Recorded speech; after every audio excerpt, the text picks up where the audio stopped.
साजन मेरा उस पार है, मिलने को दिल बेकरार है। तो हेलो दोस्तों, welcome back to my YouTube channel. मैं शिवम शुक्ला।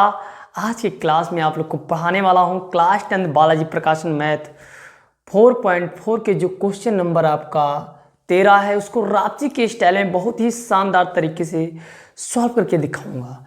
ये क्वेश्चन एग्जाम में देखने को मिलते हैं, बहुत ही पूछे जाते हैं, तो आप लोग को ध्यान देना है, करना इसमें क्या है।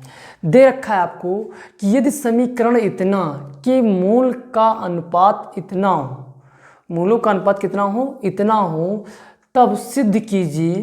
क्या सिद्ध कीजिए? कि इतना बराबर 0 हो। ठीक है, तो आइए इसको हम सिद्ध करते हैं। ठीक है, क्या करेंगे? मूलों का अनुपात आप लोग जानते हो। पहले इस समीकरण को हम तुलना कराएंगे किससे, जरा ध्यान से देखिए।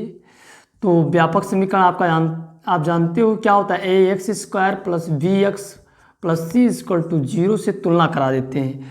तो बताइए, ये यहाँ ए बराबर क्या हो जाएगा हमारा, यल हो जाएगा, और बी बराबर सर क्या हो जाएगा, यन, और सी बराबर हमारा क्या हो जाएगा, यन हो जाएगा।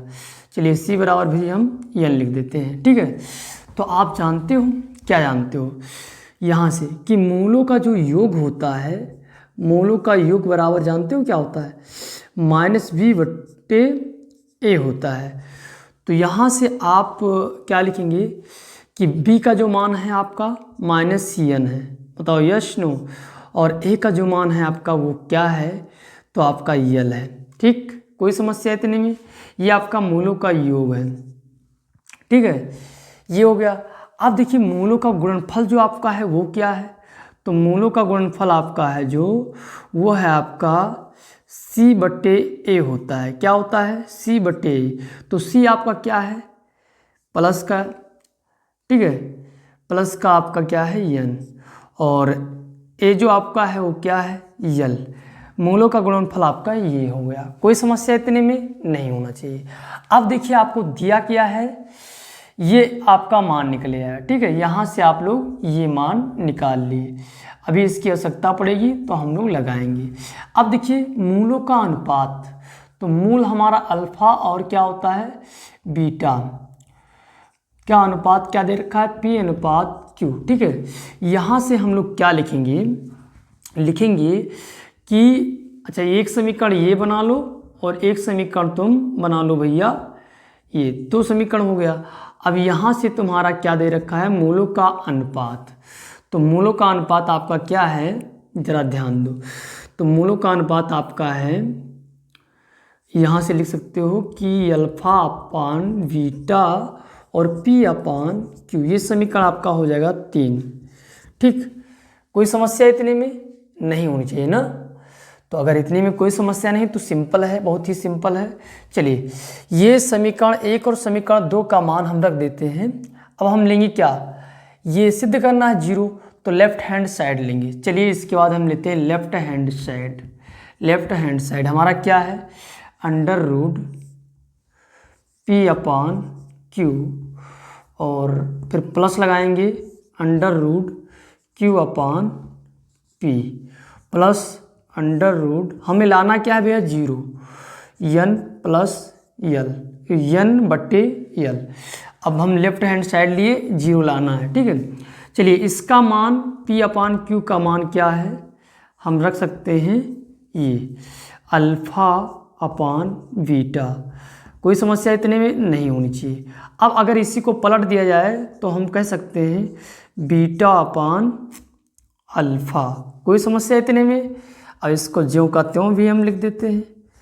इतनी बात तो सबको समझ में आती होगी कि p/q था तो क्या कर दिया, मैंने इसको ज्यों का त्यों लिख दिया। अब अगर यही चीज़ पलट के लिख दिया जाए तो इसको भी हम पलट के लिख देते हैं। ये हमको चूतिया बना रहा है, हम इनको चूतिया बना देंगे। अरे इसमें चूतिया बनने वाली कोई बात नहीं, ये अगर पलट के लिखे हैं तो पलट के लिख दीजिए। अब इसको हम थोड़ा क्या करेंगे, मोडिफाई करेंगे।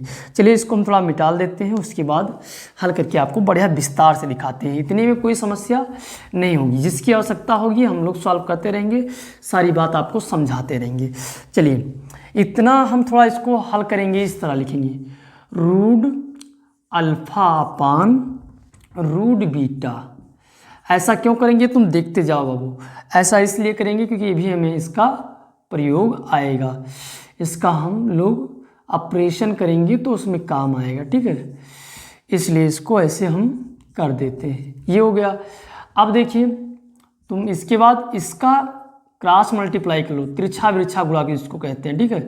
तो इसका इससे गुणा कराओगे तो क्या, रूट अल्फा का जब गुणा होता है तो केवल अल्फा बचता है, प्लस से प्लस लगा दो इसका, तो रूट बीटा बराबर बीटा आ जाएगा।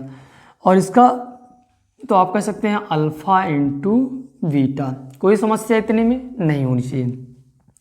अब देखिए भैया तुम्हारा इतना हो गया ना, और इसको ज्यों का त्यों रखो n/l, ठीक है। अब यहाँ से तुम्हें क्या, अल्फा प्लस बीटा का मान आपको पता है कितना आया था, तो आया था -n अपान कितना l, ठीक है। ये आपका मान निकाला था समीकरण 1 से।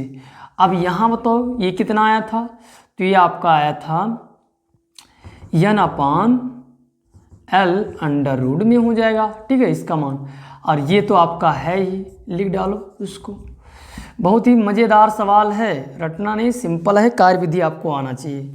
अगर नहीं आ रहा है तो तुम देख रहे हो ना, आज के बाद तुम्हें भूलेगा नहीं भैया।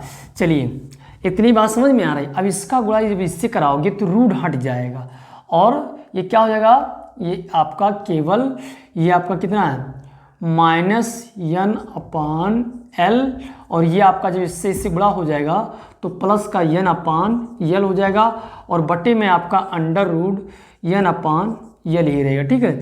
यहाँ से आपका प्लस माइनस 0 हो जाएगा। तो जब कहानी यहाँ ऊपर 0 है तो नीचे कुछ भी हो कोई मतलब नहीं होता है, वो उसका मतलब कुछ नहीं, सीधा कहानी क्या आ जाएगी 0, जो आपको राइट हैंड साइड में मिल जाएगी, ठीक है। यही प्रूव करना था, हो गया प्रूव्ड, ये सिद्ध हो गया बड़े ही सिंपल वे में, कोई समस्या नहीं होगी। उम्मीद करते हैं ये सारी बातें आपके दिमाग में बैठ गई होगी। कमज़ोर से कमज़ोर छात्र इस सवाल को लगा लेगा। अगर आपको वीडियो पसंद आए तो वीडियो को लाइक कर दें, चैनल पर पहली बार आए तो सब्सक्राइब कर दें। फिर मिलते हैं धमाकेदार वीडियो के साथ, तब तक के लिए धन्यवाद। जय हिंद।